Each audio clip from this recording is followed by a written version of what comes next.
on my build, the canopy will be open. I don't know if that's probably not how their actual aircraft, the canopy operates, but I'm just going with the kit.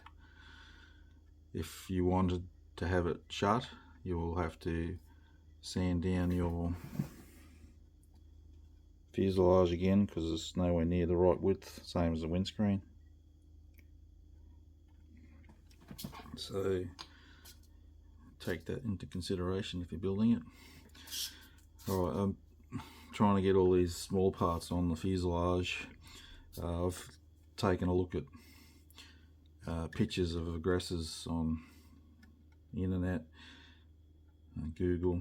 It's going to get heaps of pictures of them, but there's no specific close-up, so it makes it hard to work out, because what the instructions call out for is nothing like an A4E aggressor for some reason. They're like, oh, an A4E is an A4E, isn't it? But I guess not. Like this tail, all these parts on there, that's not the case at all apparently.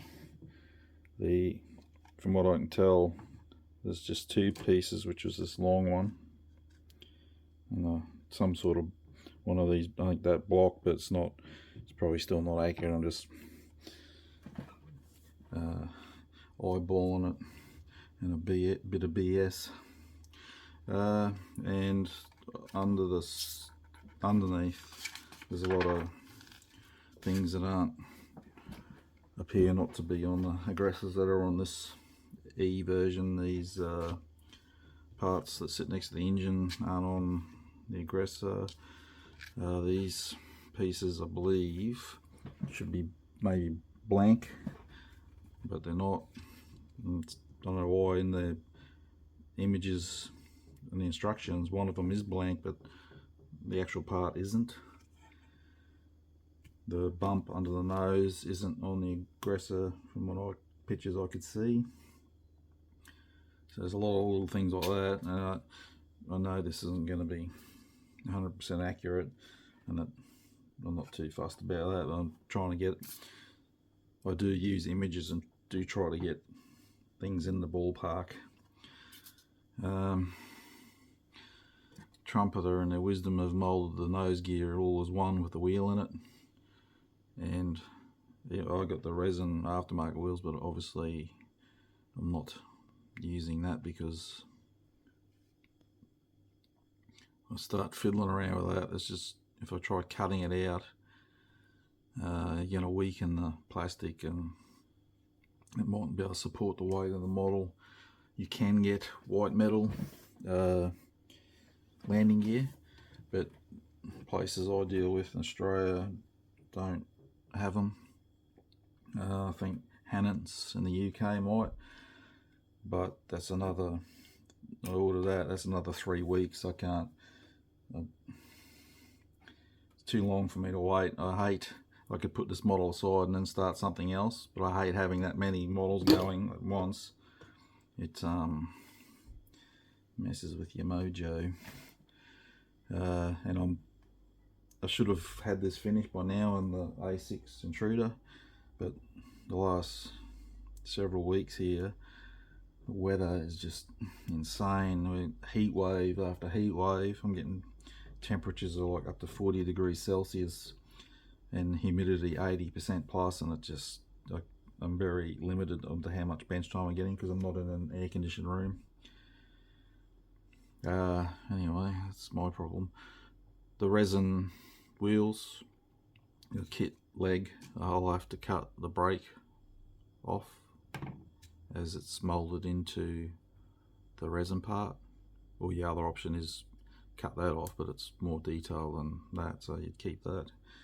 And then so I'm gonna I have to drill it anyway because they've put solid in there, and you want, if I drill that out, you got some support on it. You don't just want to mate face to face. There's too much weight on the part. So having a look at trying to, again with the images, it appears that a lot of them have a center pylon, and I think they carry the is it the electronic, I don't know the name for it, the part they're using practicing for air-to-air combat, that probe looks like a Sidewinder without the fins. I don't know the name, sorry. I think they might mount that there. So it's that pylon, and I've looked at some people's builds, they've got this one on there as well, but the in-between that attaches them together, I don't have the piece in my kit, and the builds I've looked at aren't this kit, so whether their kits came with it or what, I'm going to have to dummy something up just to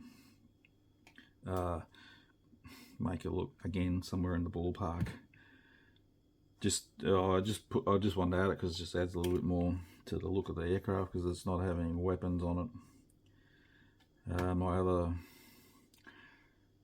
uncertainty is all these holes for the pylons are huge. Whether, I don't know if the actual aircraft has something where they mount pylons, if they have like a piece of metal in there, it's spring loaded or something that pushes away or not, I don't know. I'm just going to leave these because you're not going to see it when it's on display. But yeah, so that's where I'm at. Right, another issue with my build is the pitot in-flight refueling probe in the kit straight. The Top Gun one aggresses the bent one, so I'm going to have to manipulate this one into shape. You can get a resin replacement one, but again, it's not available currently, so I'll make do with that and work something out. I've cut the plastic off that kit part and put the hub on, so the pin on the plastic leg was 2.7 mil, and that's a really nice tight fit. I'll leave that on there and paint it like that. The resin wheels you have to remove. You have to remove the center, and it's sometimes they're really thin. This one isn't, it's thick. It's probably nearly 2 mil thick. So what I did was I just use this, drill the hole in the middle, use this. I started off with this burr and worked it around till it was big enough to fit this burr, and then I went right up near, I left some of that center section in, and then I put the sander on and just gently sand it around, and it should be good to go. Yep. I'm not going to force it all the way in case I have trouble getting it out, but yeah, so that's that part. This is just a dry fit, so I've just got some lead wire, 0.5 mil, just to add the brake line. It's just cheap, simple way to upgrade the look of your model a little bit. So I've just glued it down the leg. I'm going to leave the whole length just free, and when I glue the leg in later, well, I'll drill a hole up in here and just push the wire in there and then just feed it along. The kit for your gear legs, they don't tell you which side's which, but they can only go one way. So the wheel faces out, and there's that's a nice firm fit, which is good. Be nice and positive when it goes in. That one side's got extra length on it, it's wider, and it sits, you can see it sits on that block in there, so they can only go one way.